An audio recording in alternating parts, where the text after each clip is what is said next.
If the wavelength of incident radiation in a photoelectric experiment is decreased, अगर wavelength को decrease करें then the photoelectric current will increase. अच्छा जी, photoelectric current will increase. अच्छा, for stopping potential will decrease और stopping potential will increase. D option correct है इसका, यही होगा।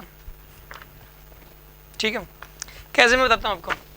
सबसे पहली बात, ये बात कर रहे हैं किसकी, फोटो सेल की, तब उसमें स्टॉपिंग पोटेंशियल डिफाइंड होता है। Stopping potential cut off voltage उसी के अंदर डिफाइंड होती है। देखो क्या होता है कि यहाँ पे ये प्लेट है जैसे, और ये बैटरी है, इसमें उल्टी बैटरी लगाते हैं तो भी इसका डेफिनेशन होता है उल्टी बैटरी लगाएंगे। तो उल्टी बैटरी लगाएंगे तो इसे प्लस क्यू का चार्ज होगा, प्लस क्यू नोड, इस पर minus Q node, electric field इस तरफ होगा।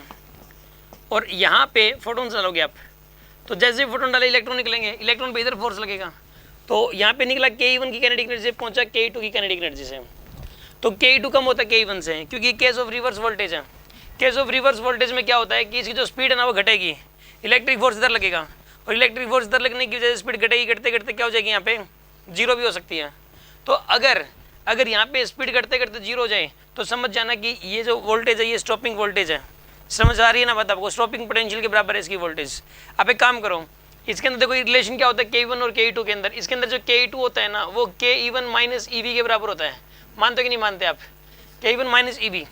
अगर यहाँ पे अगर Ke2 को जीरो पुट कर दो तो ऐसे केस के अंदर जो V है ना, इस V को स्टॉपिंग पोटेंशियल या कट ऑफ वोल्टेज कहेंगे, स्टॉपिंग पोटेंशियल कहेंगे या फिर कट ऑफ वोल्टेज। तो V कट ऑफ का जो फॉर्मूला होता है वो होता है Ke1 अपॉन में E के बराबर। तो जितना ज़्यादा Ke1 होगा E उतना ही ज़्यादा होगा। अभी कह रहा है कि इस फोटोन की वेवलेंथ घटा दी हमने। फोटोन की वेवलेंथ घटाने का मतलब फोटोन की एनर्जी बढ़ गई, क्योंकि E equal to h c by lambda होता है। E इक्वल टू क्या होता है, h c by lambda. Lambda अगर डिक्रीज हो रहा है इसका मतलब एनर्जी क्या हो रही है, यहाँ पे इंक्रीज हो रही है। If the lambda is decreasing then energy will increase. Energy increase करेगी यहाँ पे, ठीक है ना। लेमडा अगर डिक्रीज हो रहा है तो एनर्जी इंक्रीज करेगी, और ज़्यादा एनर्जी का फोटोन डाल रहे हो तो वर्क फंक्शन तो उतना ही है। तो ऐसे केस में ज़्यादा काइनेटिक एनर्जी का फोटोन बाहर आएगा, इलेक्ट्रॉन बाहर ज़्यादा एनर्जी का होगा। मान लो वर्क फंक्शन है 4, वर्क फंक्शन 4 है, एक तो आप डाल रहे हो 6 का, एक डाल रहे हो 10 का, तो 10 वाले में ज़्यादा एनर्जी का बाहर आएगा, इसमें ज़्यादा एनर्जी का इलेक्ट्रॉन बाहर आएगा। और Ke1 जब बढ़ गया, और जब Ke1 बढ़ जाएगा तो Ke1 की वैल्यू बढ़ने का मतलब है कट ऑफ पोटेंशियल बढ़ जाएगा, इसमें स्टॉपिंग पोटेंशियल बढ़ जाएगा।